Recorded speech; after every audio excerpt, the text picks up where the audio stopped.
Nakabay mo ng isip taruman. Nakamismisuot. Awan tiraragsakan, tirupa na. Bakit? Parang pagod na pagod siya eh. Why? Because there is virus in his life. That is the sin that is corrupting his life. But ang sabi ng 3:19, repent and be converted that your sin may be blotted out. At anong susunod? Time of refreshing will come. Amen. Alam niyo po, ang gandang talagang mapatawad sa iyong kasalanan. Ako po, nung makasalanan pa ako, nakarugrugit tirupak. Literal nga talaga. Gasumat, kamuro ditoy. Tapos kamanaw pay. Tapos brown pay gibuok mo nga kumano brown nga pinakulayam ijay el guapo. El padres. Oo. Hindi eh. Napakulayan ito sa il dagat. Il ocean. Oh, brown, ang pangit. Pero nung maborn again ako, naalis. Eh kasi time of refreshing na eh. Dati ang sabon ko Mr. Clean. Nung maborn again ako, naborn again din ang sabon ko, Heno de Pravia. Kaya hanggang ngayon naghahanap ako ng Heno de Pravia. Wala na. Kaya kayong nasa abroad, hihanapan nyo nga ako ng Heno de Pravia pag uwi nyo, yun na lang ibigay nyo sa akin. Gumawa po ako. Nalinis tirupak, naikad yung kamurok, naikad yung kamanaw ko. And time of refreshing began. Yung mga babaeng parang tinatanggihan nila ako noon, ayaw nila kasi pangit ko. Nagbe-brilliant bright ng kanilang mga mata.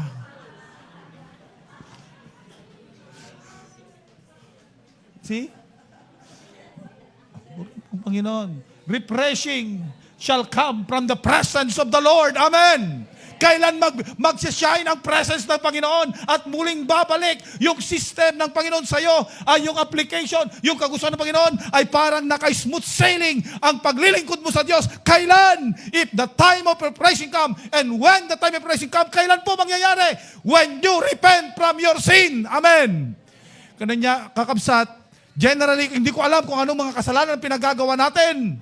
Bawat isa sa atin may mga kamali, may mga kasalanan na pakadala natin gawin.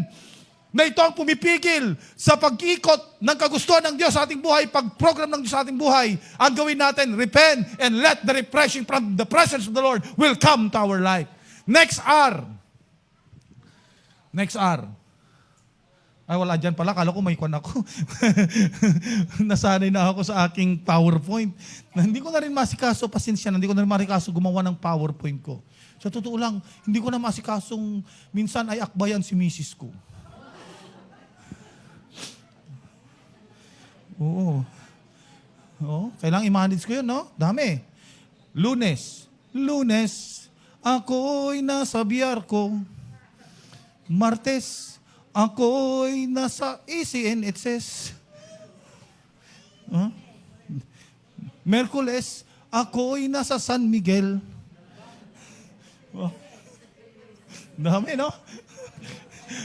Oo nga pala, yung laba. Hindi, naglaba ako kagabi, kaya napuyat ako, naglaba ako kagabi. Oo. Bago ako mag-pray, naglaba ako hanggang alas 10. Oo. Oo. Kaya yung nag-text yung aking hipag na hindi kami makakapunta, hindi ko masagot kasi naglalaba ako. Okay. So, second R, reform. Alam nyo, sa computer, pag may virus at makurap yung files, hindi mo na ma-open, anong gagawin? I-re-reformat. Wow, kabisado. Yung galing-galing niya naman. Ang galing pa lang mga taga San Miguel sa computers. Oo. I-re-reformat. Okay. Kasi may mga, wala na corrupted na. So, hindi mo na ma-restart, so you need to have a reform. When God formed the nation of Israel, He knew eventually, alam ng Diyos, nang purmahin niya ang bansang Israel, na magnineglect sila sa aspeto ng kanilang pananampalataya. At As a result, alam niya, nang purmahin niya ang bansang Israel, alam niya na darating yung panahon na magre-relax sila. Mayroong madi-derailed sila. Magkakaroon ng default sa kanilang pananampalataya. Alam niya yon. At dahil magkakaroon ng default, ma-exhaust sila, mapapagod po sila. They will experience yung fatigue in sorrow. Alam niya yon, nakita ng Diyos. At maging nung ma-born again ka, alam ng Diyos, along the way of your walk as a Christian, there will be times na magkakaroon ka ng tinatawag na pagbaba ng iyong spirituality. Alam ng Diyos, nakita ng Diyos na mayroong mga pagkakataon na nawawala ka sa landas. Kung ikaw ay ebanghilista, ikaw ay naiibang lihis. Kung ikaw ay pastor, ikaw ay nagpapakol. Imbes na pastor, nagiging pakol. Okay. So, kung ikaw ay music leader, pati pagkanta mo, hindi na maganda. Wala ka ng gana. Wala ka ng ganang tumugtog. Wala ka ng ganang pumunta sa mga gathering. Tignan ninyo yung mga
hanggang nagtampo ako.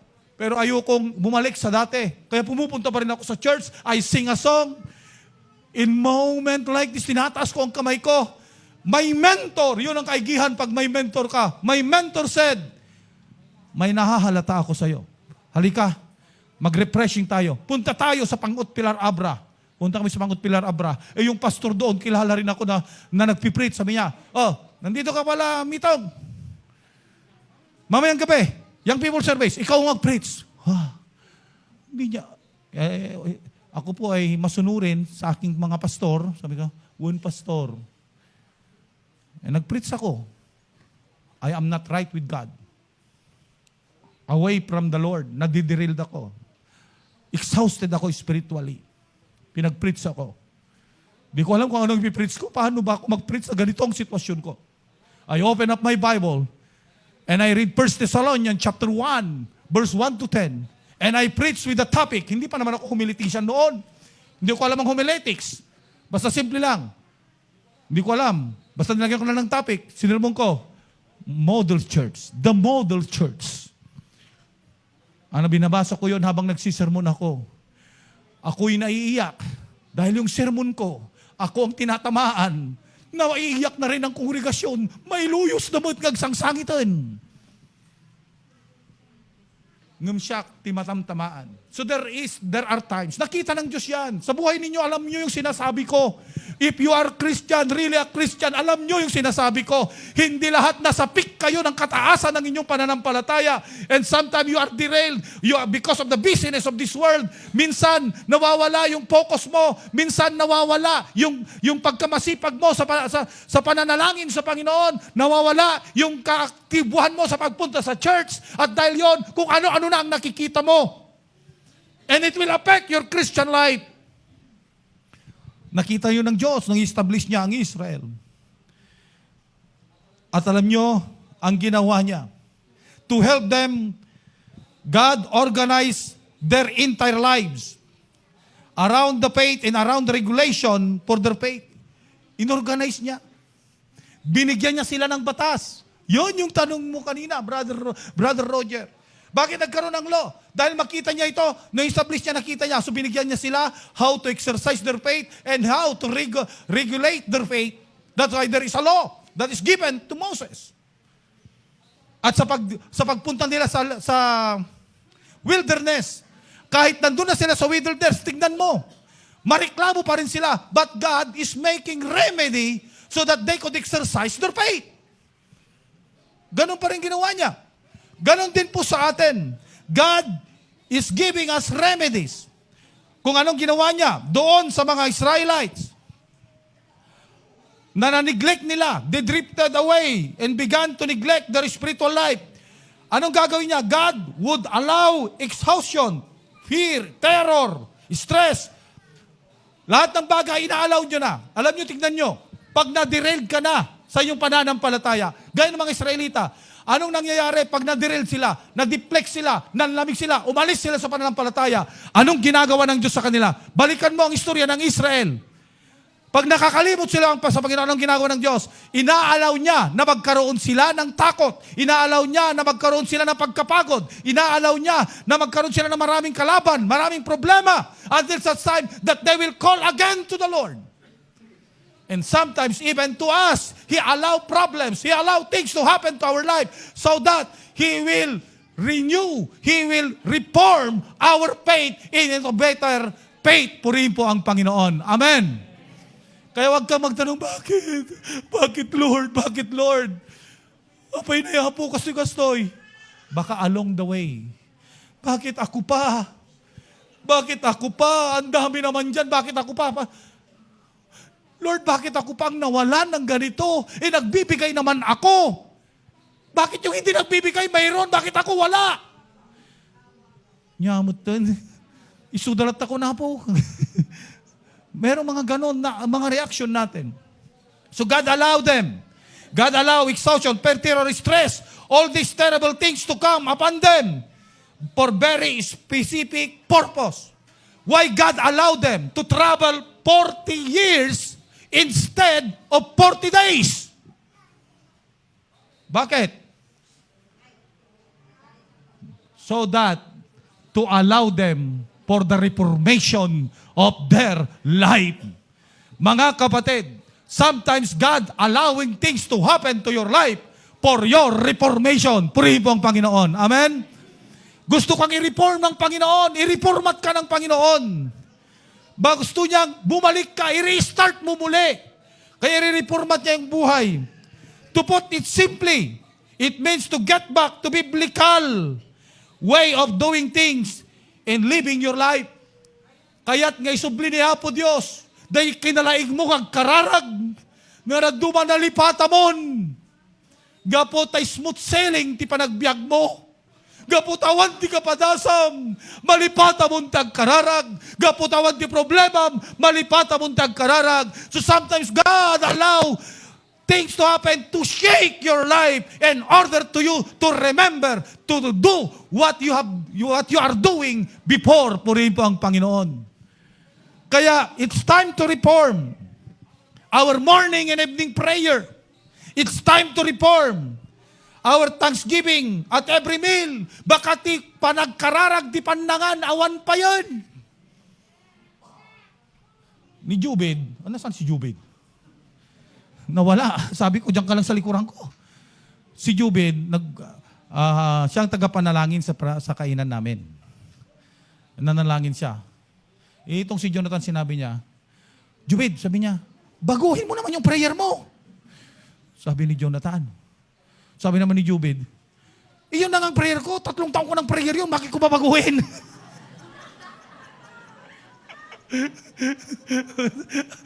Napakudkudak.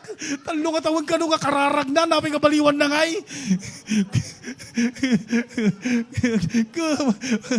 Hindi naman kinukurin ni Papa, tama naman yung prayer kaya, sabi niya, bakit ko ba, hindi, 3 taon ko ng panalangin yan. So, ano pagkararag ni Jubed, same prayer no panangan, kararag, timabisin. Kaya ni Pabarom, 3 taon ko ng prayer yan. Okay, reform. Baka balikan mo uli, i-reformat mo, gawin mo ulit. yung ginagawa mo. Amen. Amen. Bible reading, daily time, devotion, devotional. Okay. Yung attendance, Sunday attendance mo, kumusta? Faithful midweek attendance mo, kumusta?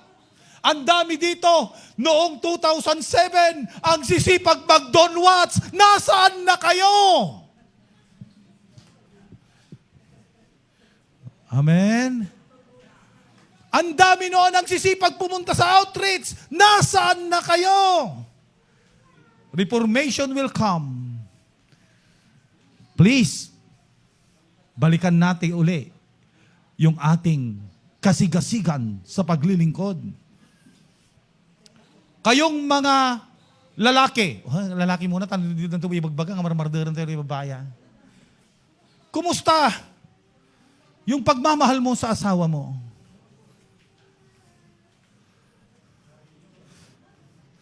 Ha? Kumusta? Tingnan mo ngayon ang asawa mo. Siya pa ba yan? Naalala ko, nag-away yung uncle ko. No kumarumang katolik ko. Hanga pa ng tak-tak ti kararwa ng agdaldalyasat. Nanatay yung uncle ko. Tumira ako sa kanila nung nagtrabaho ako sa Maynila. Isang gabi, nag-away sila. Magkatabi lang yung kwarto namin. Nag-away sila, rinig na rinig ko. Kasi walang soundproof. Plywood lang, di pagitan. Nagringgurda. Hindi ko tinumpa ni panggal ko. Pak! Tapos, tignan mo nga yung katawan mo. Ang taba-taba mo na. Sinabi niya yun. Sabi ko, talaga mo nga naglumbag gamina dyan, tikon. Gamiti balas ay di kasasawa daw. Wow, nagpintas. Parang heart evangelista yung kanyang katawan. Pero nung nag-asawa, so nga na kayong babaya, hindi nag-asawa. Parang na-net inventor na yung katawan. Nilakay na. Laka, anamatan, awamatan, ti amor na. Tingnan nyo nga yung asawa niya. Tingnan nyo nga. Kumusta? Mahal mo pa ba yan?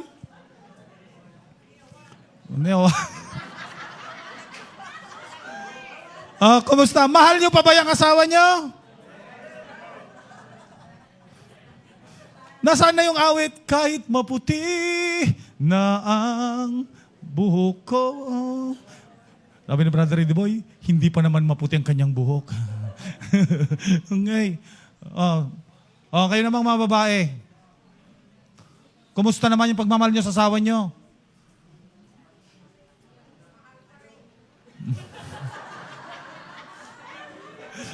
Tingnan mo nga. Porkit amoy lupa na yung asawa mo? Kasi sabi nila, hindi raw nangangamoy lupa ang babae. Kasi hindi nanggaling sa lupa. Nanggaling sa buto. Yung lalaki nanggaling sa alabok. Kaya siyang nangangamoy lupa. Diba? Baka gaputawan tingipon na tasawa mo, ano mo kayatin? Reform. You need to renew your love to your husband. Amen? Baka brother to na, baka i-apply mo yung yung mga unang 5 hanggang 10 taon pagsasakay sa bus. Inaakbayan, iniingatan. Pag naupo sa bus, inaalalayan. That was 5 years after their marriage. After 5 years, sasakay na kayo ng bus. Nauna ka nang umupo, bahala na siya kung may uupuan. Pagbaba, bahala na rin siya kung bababa siya. Kung madapa, bahala na rin siyang babangon. Renew your love to your husband. Renew your love to your wife. And renewal of your love, it must be continuous. Purihin po ang Panginoon. Amen? Husband and wife, uray kasunod iti apayo. Taparte iti relasyon ti agasawa ka agapa kasla aso ken pusa into no nagkapyada. Wow. So nga kasalag bagtit na ginagasawa. Kaya mga kabataan, wag na kayo mag-asawa. Kasalag bagtit na ginagasawa. Madami agap-apa da, manam-nama. Mayaman tikatwadan. Dabagbagtit sa ginagasawa. Pero yun talaga eh. Yun talaga eh, di ba? Parte yan. To transform you to a better husband and wife.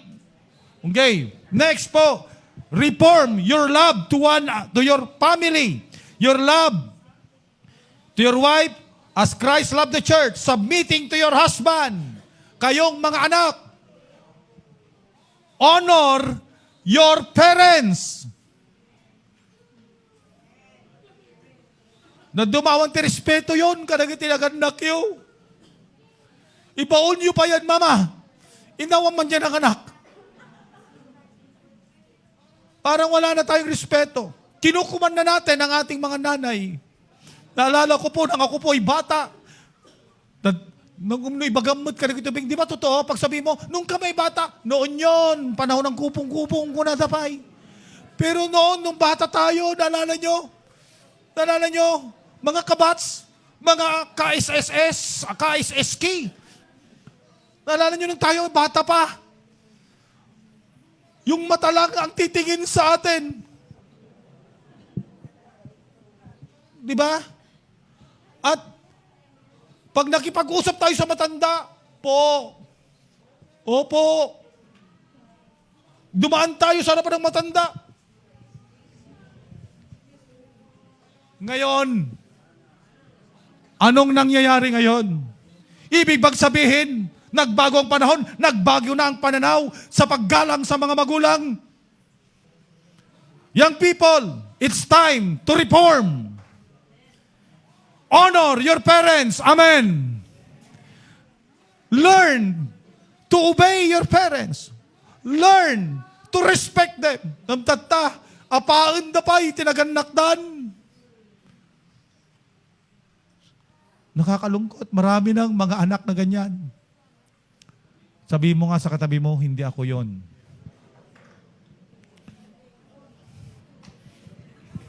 Walang sumunod. Honor your parents, children. Lalo na kayo nasa MMT ha. Madam, Director, put it in their policy. Idagdag mo. Yung mga palasagot sa mga magulang, suspindihin. Hindi lang yung makikipag-girlfriend na wala pa sa edad ha. Kasi sa MMT, pag wala pang 18, bawal makipag-special friend. Dagdag nyo. Lahat ng MMT, anumang edad yan, kahit yung senior, pinaka-senior dyan, si Brother Virgo. Kung walang paggalang sa magulang, suspindihin. Huwag patugtugin, huwag pagsuotin ng MMT. Oo, nagsuot ako ng ganyan sa National Music Ministry Team. Pastor, miyembro ka ng Music Ministry Team? Oo, ako yung para ganon. Okay. Puri mong Panginoon. Okay, next. Reformation is ordering your life on the Word of God. And last R, rejoicing. One of the main reason why computers and smartphone stop working properly is that they often get infected with viruses and malware. Alam niyo kung bakit nagmamalfunction? Bakit nagmamalfunction ang mga computers at hindi po gumagana ng mainam? Ay dahil po na-infect ito ng virus. O mayroong pumasok na malware sa system. There are foreign files that have no business. Wala pong business on there except to damage and steal your computers, resources. Hindi naman kasama dun sa program yun eh.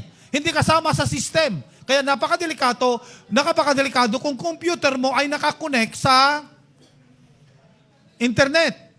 Ang daming pumapasok, minsan napipindot mo, foreign files yun, wala siyang relasyon sa mga application na nandun, kaya hindi makapagtrabaho, hindi mabagal ang application, ang pag-move ng system ng application ng computer mo. Pati smartphone mo kasi foreign yun eh. Sometimes in our life, Alam niyo po kung bakit hindi tayo nagpapunction as a Christian ay dahil is open, we are infected with malwares and viruses. Na-infect tayo bilang mga Kristiyano. Hindi ng COVID-19 ha. Sabihin mo, wala ng COVID. Si Jubin na lang ang mayroon. Wala ng COVID na eh. Wala na eh. Parang, wala na nga. Parang kung na lang. Ang COVID ngayon parang ubo na lang at sipon. Noong 2020, grabe, concern na concern ang buong barangay sa'yo. Umubo ka lang, binabantayan ka na. Ganon sila ka-concern. Ngayon, wala na. Okay. Wala na. Sa COVID facility, sa Alaminos, ang binabantayan na doon ay si Purapur.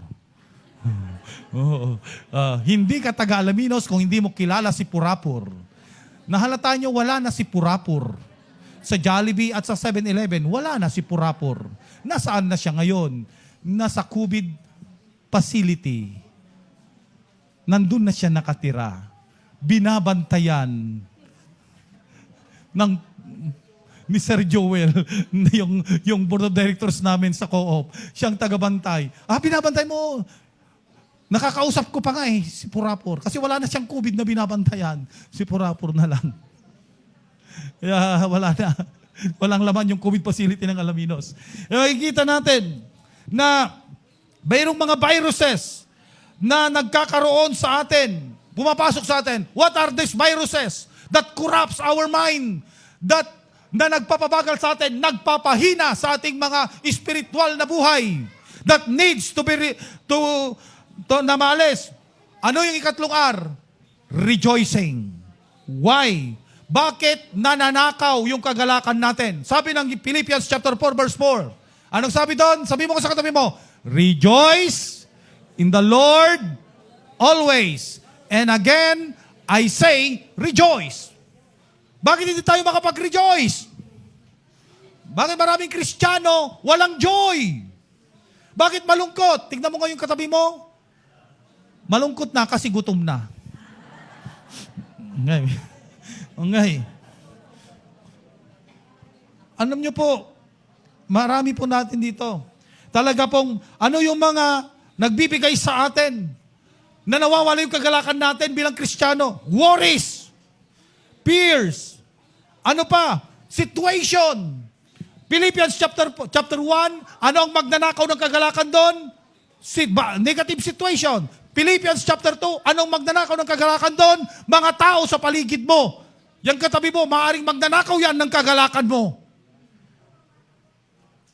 Di ba minsan, pati yung asawa mo, magnanakaw ng kagalakan yun eh. Hindi ko nababanggitin yung asawa, palagi may nag-i-amen. Minsan mga anak mo magnanakaw ng kagalakan. Nakaragragsak ka, madamdama. Ma-high blood kan. Nawanin niya ragsak mo, na-high blood ka, nawanin niya ragom. Di ba? Sometimes, di karubam.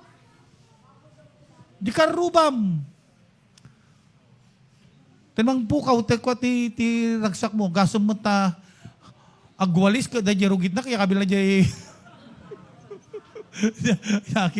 Yang mapukaw tayo. Tapos, dyan manok mo, hindi piyak, bagim. Di mabaling ka pratsyonan. Imalis lang dyan bangin, nagsubli ka niya, padamarkanan. Dakas dyan ka karuba. Dyan burgos na nakakita, reklamo dyan, membro. Ay, pastor, problema ka karuba ka ba ya? Dagi dyan manok ko, napanjunog balay na, di rumuar, na damo sing-sing dan. Tagayam, ti paglasinan tangag karuba, di sing-sing. Di manok na nga may sa awan, ti sing-sing na. Di karuba, aming nga manok na, da sing-sing na. Simrek, di manok na, di rumuar, damo sing-sing nan. Ganun, dumakas jay. Di ba? Talagang, yung mga takot natin, yung pangatlo, material things. Pag wala kang pera, minsan malungkot ka. Sinong malungkot rito na walang pera? Uy, mga ipokrito kayo. Gagaling ninyo. Sinong malungkot na walang pera? Oh, may mga nag-amen. Yun ang mga totoo. Wala, di ba? Naduma ka, maladingitan ka mo ng kwartam niya. Oh, alam niyo po, nung kasal po doon sa Thunderbird, nung nangasal ako sa Thunderbird, tinisting ko siyang aking wife habang naglalakad kami. Buruin mo ba naman, galing kami sa bilya. Alam niyo yung bilya. Sabi ko naman, wag na tayong makisakay, sabi ko kay Pastora. Maglakad na lang tayo para makapamasyal naman tayo. Hindi ko alam, ang layo pala yung venue mula sa bilya ng kasal. Naka-Amerikana ako. Naka-Amerikana ako, glingat magbag na kami. Hindi nakadanon kami. Pagsangpo niya, ginana kami. Sumangpod na kita. BMW, D-Max, ang gagandang sasakyan. Nandun ang Entourage. Kunakot, anya ka din nga na kaya ay tibiyagta niya. Pay lugan ta. Nagnagnata na Amerikana pay nga road. Tapos, kita ti cellphone ta. Yung tagpa 500. Na kaya ay tibiyagta niya. Yung tististigan ni Pastora, kilibagbagam ka na. Hindi, tististigan ka wala nga ako naman. But mayroon po ngayong gabi, nung pong isang gabi, we have a sharing with my wife because of the sickness of our children. Then, yung aking panganay na anak ay may yung sakit sa buto, osto. Oo, meron siya talaga si Precious. Yan sinasabi niya na sumasakit ang likod niya, magpapacheck up siya, magpapakanla ulit. And we have a sharing. Naalala namin, nung una na kaming magpastor, because we are both pastors, pastor kami sa Pukal-Pukal. Alam mo, naiyak kaming dalawa kasi naalala namin, lingaling kami, yung sa pangalan naming anak.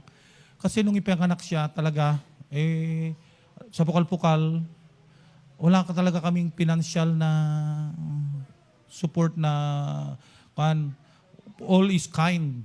Kasi mahirap din mga miyembro doon. Kaya nga po may sideline ako noon nagtitinda kami ng mga yung values sa mga school. Naalala namin, yung gatas niya, bibili kami ng gatas, yung mumurahin pang gatas, tapos agpagiling kami titapong. Alam niyo yung tapong, yung At minsan pag wala ng gatas, yung na lang lalagyan ng asukal.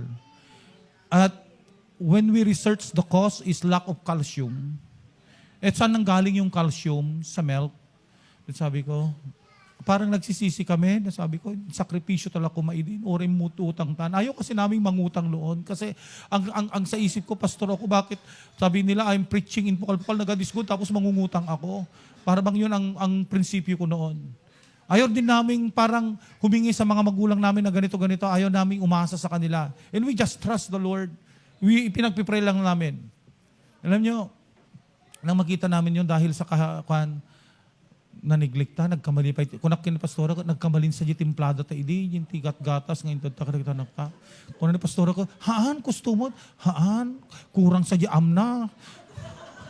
Kurang sa diam na, yung tatakagin ni Precious. So kita nakakutkutong ni Precious, pipiit, nakababasit. So nga, kurang, haan, kustumot yung timplada, kunaman ni ko. Kastamot ti insursuro ni inang kanya kidi. Ay, kasjaya, kumusto? Nung may sa tikos na, gapo di karigat ti biyag. And di malagi may unang paiso, nagrigat ti biyag. And sometimes our joy, kaslangay na-disturbo kami basit, kaslangay sinisisi namin yung sarili namin kung bakit siya nagkaroon ng sakit. But we trust the Lord that sa mga pangyayaring yun, alam namin na hindi bale, nagpatuloy pa rin tayo. Yung pananalapi kung minsan nakakawala rin din yun ng kagalakan. Ninanakaw din. Lalo nagkakaroon kayo ng maraming problema at ang issue ay pananalapi. Huwag tayong maging ipokrito. Naaapektuhan yung buhay natin spiritually. Kaya dumaga po, iti kinarigat, maapektaran pati panakigimo. Di po ba? So, kung titignan natin, these are the unwanted. These are at ang mga worries natin, makapadanag. Madanagan tayo na duma. Madanagan tayo. Ado na kiti dandanag tayo. Ado na kiti trouble, kadag anxieties kung may panunod tayo. Paano na lang kung ganitong mangyari? Paano na lang kung ganito? Wag po. God give me a principle in my life na naalala ko yung prinsipyo ng yung motto ng mundo, we will cross the bridge when we are there. Minsan kasi hindi pa dumarating pagdandanagamon. Agnubyo ka pa ilaag, pampanlutin yun. Anya nga tanog, asawa takot, anli, tagitan ta. Unlimited. Si Jonathan at saka si CD, sabi nila, pag manganak daw sila, unlimited.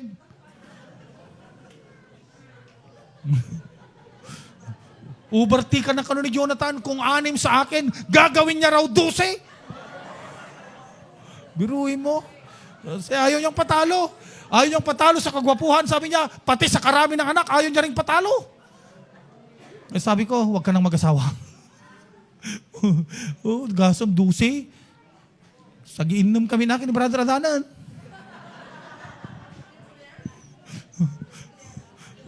Wala, hindi mo na mapaghiwalay yan. Okay. Mga kapatid, minsan, dandanagan tayon. Di pagdanagam, hanga di anak. Nga do, pagdanagam, di kasarpay No palubusan da ka. If the Father is willing, then go for it. Eh, pag hindi willing, di ba, Jonathan, kung hindi ka namin papayagan mag-asawa, huwag kang mag-asawa. Oh. Kasi ikaw ang mag-aalaga sa amin sa pagtanda namin. Oh. Di ba? Kasi ganun lang yun. Nawawala po. Dahil sa worries natin. Rejoicing is God's antivirus. Paano natin, yung mga mawawala, yung mga anxiety natin, rejoice! Amen! Rejoice! Tama si Freddy Aguilar, tawanan mo ang iyong problema. Pagdalagam na problema, agkurarit na mugbuging mo, apay nga problema ka, agkararag ka kiti. Amen! And rejoice! Bakit? Kasama mo ang Diyos! Rejoice in the Lord always, even when you have problem. Umay ka kiti di church of the problema, agkanta ka, nagdayo ka ni Apo Diyos, agsakit na tubong mo, umay ka makikimong, aglagto ka. Amen! Kita nyo, ito ka bakit? Uray na handa makakit-kita, umay dalat na makikimong. Uray mabisbisin handa. Panay dayo ti Apo, ganun lang yon. Rejoice is the software, antivirus natin is rejoicing. Amen. And because of the triple R, repent, reform, and rejoicing, there will be a renewal. Amen. Well, there will be a renewal in your life. Hallelujah. Amen. Repent, reform, rejoice. Amen. When you hold these 3 buttons down, repentance, reformation, rejoicing, you have to hold them down for a little while, and the next moment, you will begin to reboot, restart, and you will experience renewed by the Holy Ghost. If you repent, reform, rejoice, holding that tree, unti-unti, nare-reboot ka. Pag nare-reboot ka, and then you will be renewed, and then it will be restart by the power of the Holy Spirit that will move to your life. And again, you will become enthusiastic in the ministry. Your mind will be renewed. Ang sabi po ng Biblia natin, Ephesians 4:23, and be renewed in the spirit in your mind. If you have the repentance, reformation, your mind will be renewed. Your strength will be renewed. Isaiah 40 verse 31, Sister Rose, that is the message during our devotion. Isaiah 40 verse 31. Ano sabi yon? They that wait upon the Lord shall renew their strength. Amen. And, ang sabi niyon, but they wait upon the Lord shall renew their strength. They shall mount up their wings like eagle. They shall run and not be weary. And they shall walk and not faint. Your very youth will be renewed. Yung kabataan mo, uray bakit kan, umubing ka manan. Hindi ako nagsabi niyan. Bible, basahin natin. Psalm 105. 103 verse 5. Who satisfies thy mouth with good things, so that thy youth is renewed like an eagle. Pag na-renew yung buhay mo, nag-restart ka, wow! Parang bumata ka sa buhay mo. Yung edad mong SSK, yung edad mong SSS, yung edad mong SK, yung edad mong ST. Ano yung ST? Sobra 30. Yung edad mong SB, sobra 20. Alam niyo po, mapapabagong sigla ang bata mong tingnan. Kaya tignan niyo, ang mga kananayan natin, wow, sabi nila, gusto naming matutong mag-tricycle, pero paano ba naman sila magta-tricycle? Nagkakapsumot na matadan. Pero na-renew, I was so blessed. Kudos sa inyo, women. I was so blessed with your enthusiasm na pumunta sa laod, pumunta sa daya, purihin po ang Panginoon. Why? Your life is renewed. Your youth is being renewed. Parang ang tingin nyo sa sarili nyo, kahit na hindi na kayo makalakad, ang bata-bata nyo pa, kaya nyo pang akyatin ang mga bundok, tawirin ang mga dagat, because of the Holy Spirit of God that is renewing your mind, your strength, and your youth. Purihin po ang Panginoon. Tumayo po tayong lahat. Hallelujah. Let us sing Psalm chapter 51, verse 10. Alam nyo ba yung awit na yon? Psalm chapter 51, verse 10. Hallelujah. CD.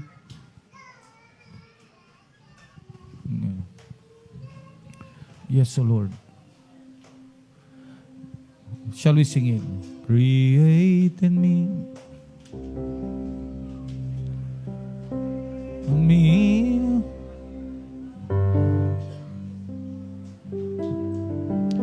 Sing it as a prayer to the Lord.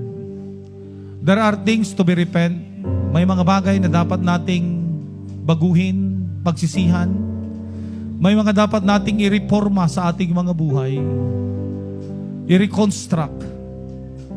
May mga dapat tayong alisin na mga virus at kailangan natin ng antivirus sa ating buhay spiritual. And the antivirus is found in Philippians chapter 4. Rejoice in the Lord always, and again I say rejoice.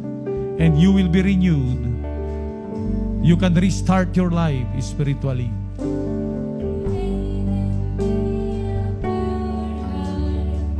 Oh God,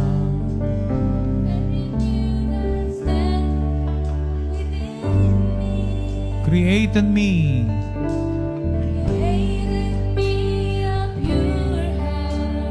oh God, within me, cast me not away, and thy presence, O Lord, and take not thine Holy Spirit from me. Restore unto me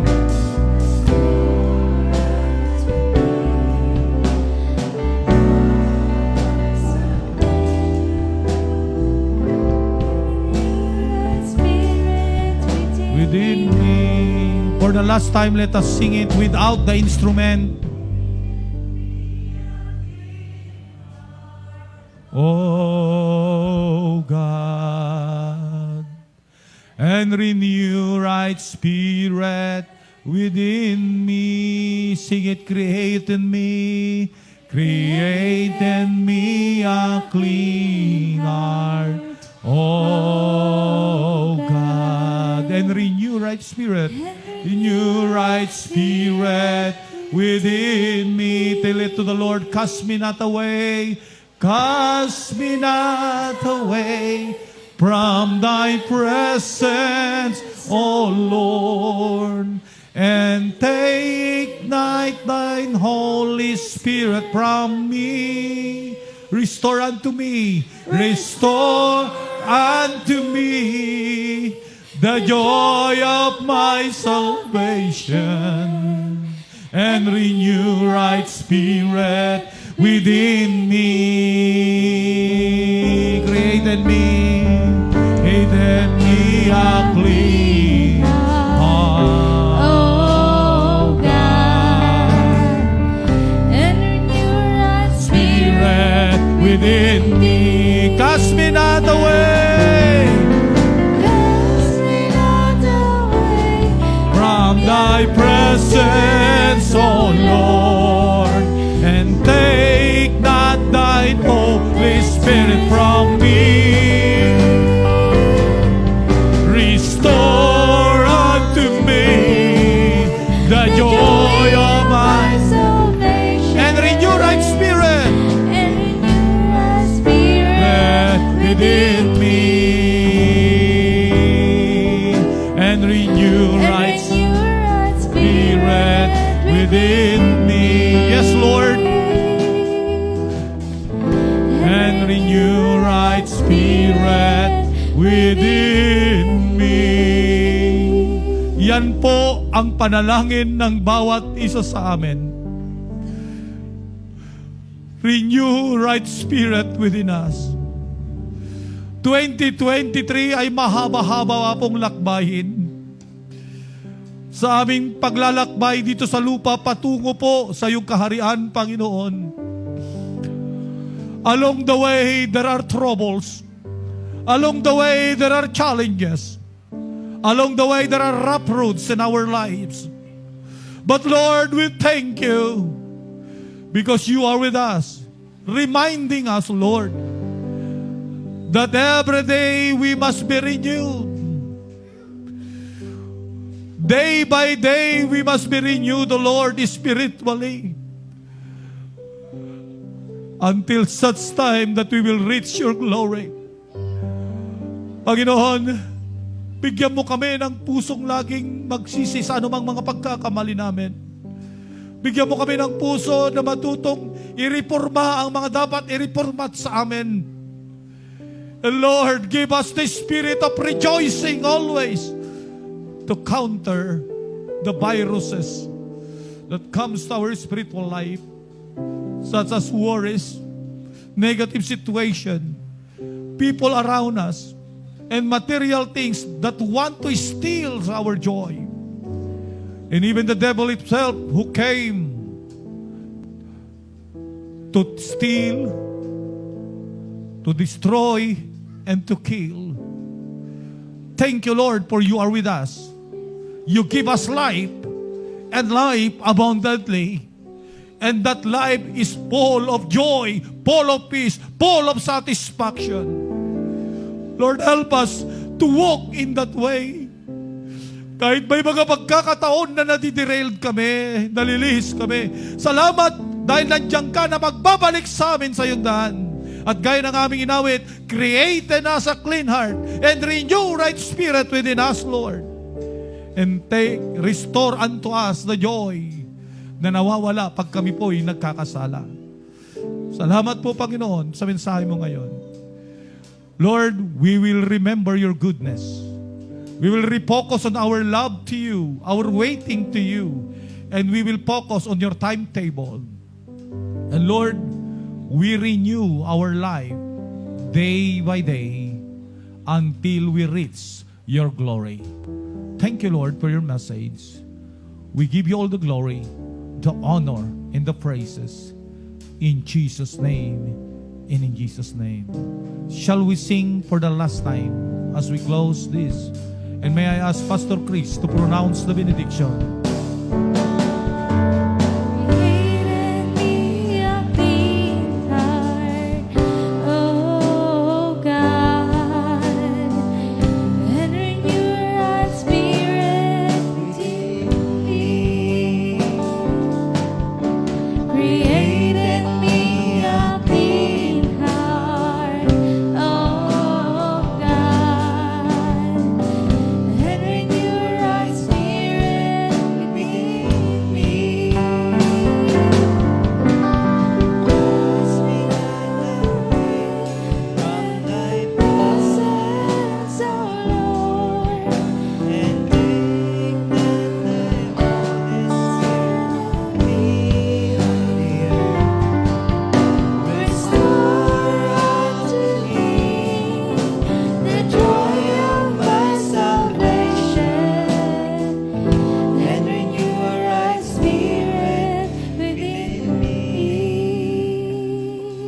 ng pag-ibig ng Diyos Ama, ang biyaya ng ating Panginoong Jesucristo, ang pang-aaliw, pakikisa ng banal na Espiritu, ang tatlong personang ito, ng isang Diyos ang patuloy na gagabay sa atin, simula ngayon hanggang sa kanyang pagparito. Lahat po magsabi ng Amen. God bless you po sa atin lahat.